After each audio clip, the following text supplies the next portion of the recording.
स्वागत है आपका एएनएन न्यूज नेटवर्क में और मैं हूं आपके साथ सादी दुबे। इस वक्त मैं एनसीपी कार्यालय के बाहर मौजूद हूं, जहां पार्टी नेता धीरज शर्मा एक मीटिंग को अरेंज करने वाले हैं और साथ ही वो बताएंगे कि एनसीपी से विलय का क्या कारण है, उनका जवाब भी जानेंगे। उस पर बने रहिए हमारे साथ।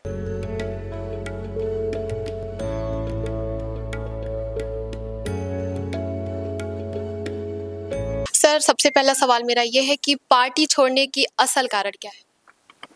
देखिए, हमारे जैसे जो कार्यकर्ता हैं जो गैर राजनीतिक पृष्ठभूमि से आते हैं, हम सब लोगों ने सबसे पहले तो एक आत्मसम्मान के लिए, ताकि हमारे अंदर ही अगर विश्वास नहीं होगा तो हम अपने साथियों को कैसे वो ताकत दे सकते हैं। तो वो हमारे में सारे गुण हमें पवार साहब में दिखाई दिए। पवार साहब ने हमारे को वो सब ताकत दी, उनके लिए आज भी हमेशा आदर था, है और रहेगा।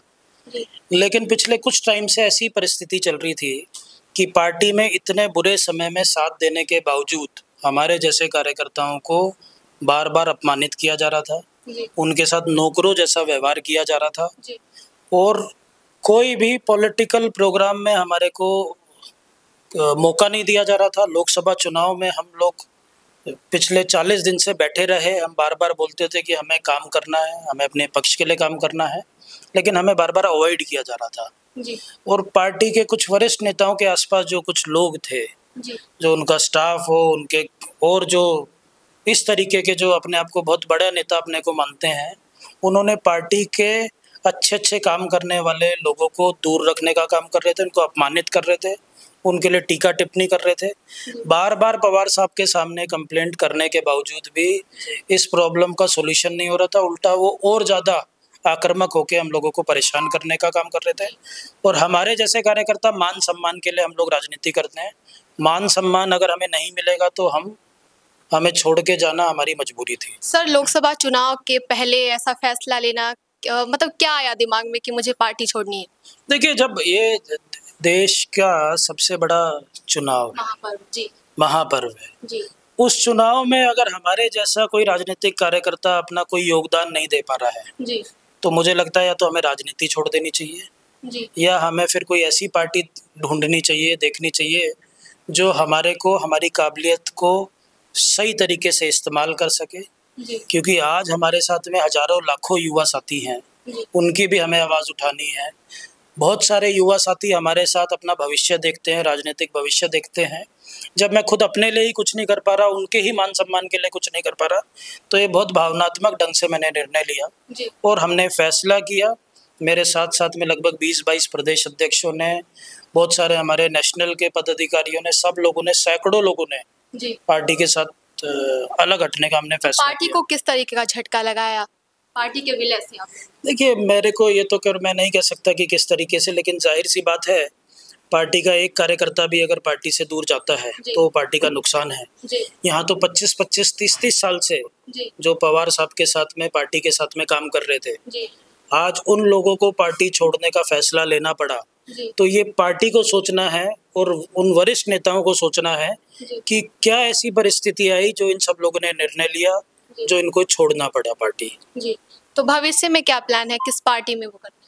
देखिए, भविष्य तो यहाँ पे है, आप देख रहे हैं हमारा भविष्य है। पीछे अजीत दादा और प्रफुल्ल पटेल साहब की आप फोटो देख रहे हैं। मुझे लगता है कि अब इन लोगों के साथ में ही हमारा भविष्य अच्छा है। इनमें वो नेतृत्व की धमक है, इनमें वो क्षमता है कि आने वाले समय में एक राष्ट्रीय स्तर पे बड़ा संगठन खड़ा कर सकते हैं।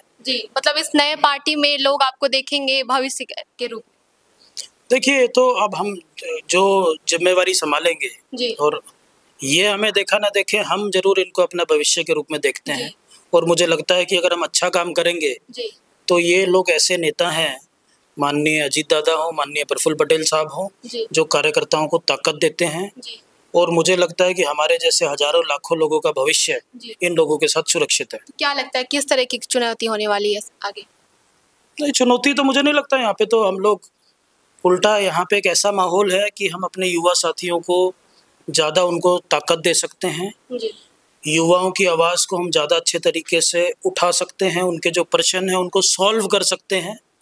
आज जिस तरीके से पूरे देश में मोदी जी का एक नाम चल रहा है, जिस तरीके से उनको लोग युवा पसंद कर रहे हैं पूरे देश में, हमने एग्जिट पोल में भी रिजल्ट देखा, तो कहीं ना कहीं देश के लोग उनको पसंद करते हैं जी। और आज जो भी समस्या उनको धीरे धीरे करके हम अपनी पार्टी के माध्यम से, अपने संगठन के माध्यम से उन प्रश्नों का हल निकालने का काम करेंगे जी। और पूरे देश में लाखों की संख्या में हम युवाओं को साथ जोड़ने का काम करेंगे। कल रिजल्ट आने वाले हैं चुनाव के, उस पे क्या कहना चाहेंगे?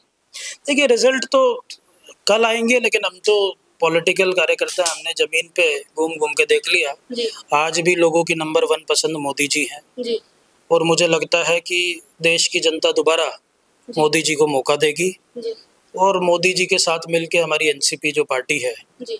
वो देश में अच्छा काम करेगी, लोगों की समस्याओं को हल करने का काम करेगी। खास तौर पे युवा, जो उनकी कुछ समस्याएं अगले 5 साल में, हम उम्मीद करते हैं मोदी जी से कि युवाओं को और बेहतर तरीके से उनकी समस्याओं का समाधान किया जाएगा। थैंक यू बहुत बहुत। ने बताया कि पार्टी का विलय का मेन कारण क्या था और कल जो नतीजे आने वाले हैं उस पे भी उनका पहले से फैसला आ चुका है।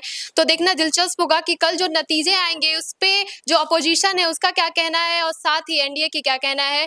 कैमरा पर्सन निखिल के साथ मैं Sadhvi Dubey, ANN news network.